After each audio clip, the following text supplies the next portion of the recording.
ಪ್ರತ್ಯೇಕ ತೆಲಂಗಾಣ ಹೋರಾಟ ತೀವ್ರ ಸ್ವರೂಪ ಪಡೆದುಕೊಳ್ಳುತ್ತಲೇ ಇದೆ. ಪ್ರತಿಭಟನೆಗೆ ದಿನೇ ದಿನೇ ಹೊಸ ತಿರುವು ಸಿಕ್ತಿದೆ. ಇವತ್ತು ವಿದ್ಯಾರ್ಥಿಗಳು ರ್ಯಾಲಿ ನಡೆಸಲಿದ್ದು, ನಾಳೆ ಮತ್ತು ನಾಡಿದ್ದು ರೇಲ್ ರೋಕೋ ಚಳವಳಿ ನಡೆಯಲಿದೆ. ಆದರೆ ಇದ್ಯಾವುದಕ್ಕೂ ಕೇಂದ್ರ ಸರ್ಕಾರ ಕ್ಯಾರೆ ಅಂತಿಲ್ಲ.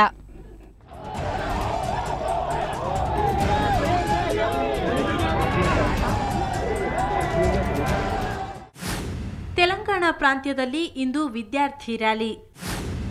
ಜುಲೈ 8 ಮತ್ತು 9ರಂದು ರೇಲ್ ರೋಕೋ. ಮೌನಕ್ಕೆ ಶರಣಾಯ್ತೆ ಕೇಂದ್ರ ಸರ್ಕಾರ. ಇದರ ಮೊದಲ ಹೆಜ್ಜೆಯಾಗಿ ಇವತ್ತು ತೆಲಂಗಾಣ ಪ್ರಾಂತ್ಯದ ವಿದ್ಯಾರ್ಥಿಗಳು ರ್ಯಾಲಿ ಹಮ್ಮಿಕೊಂಡಿದ್ದಾರೆ. ಉಸ್ಮಾನಿಯಾ ವಿವಿ ನೇತೃತ್ವದಲ್ಲಿ ಈ ರ್ಯಾಲಿ ನಡೆಯಲಿದೆ. ಇದಲ್ಲದೆ ಜುಲೈ 8 ಮತ್ತು 9 ಅಂದರೆ ನಾಳೆ ಮತ್ತು ನಾಡಿದ್ದು ರೇಲ್ ರೋಕೋ ಚಳವಳಿ ನಡೆಸಲು ತೀರ್ಮಾನಿಸಲಾಗಿದೆ. ಈ ಮಧ್ಯೆ ಕೇಂದ್ರ ಸರ್ಕಾರ ಕೂಡ ರಾಜೀನಾಮೆ ಹಿಂಪಡೆಯುವಂತೆ ತೆಲಂಗಾಣ ಭಾಗದ ಜನಪ್ರತಿನಿಧಿಗಳ ಮನವೊಲಿಕೆಗೆ ಯತ್ನ ಮುಂದುವರಿಸಿದೆ.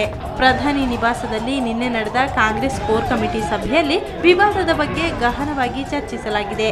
ಇನ್ನೊಂದೆಡೆ ಆಂಧ್ರದಲ್ಲಿ ರಾಷ್ಟ್ರಪತಿ ಆಳ್ವಿಕೆ ಜಾರಿ ಕುರಿತಂತೆ ಆಲೋಚಿಸುವ ಪ್ರಶ್ನೆಯೇ ಇಲ್ಲ ಅಂತ ಗೃಹ ಸಚಿವ ಪಿ ಚಿದಂಬರಂ ಹೇಳಿದ್ದಾರೆ.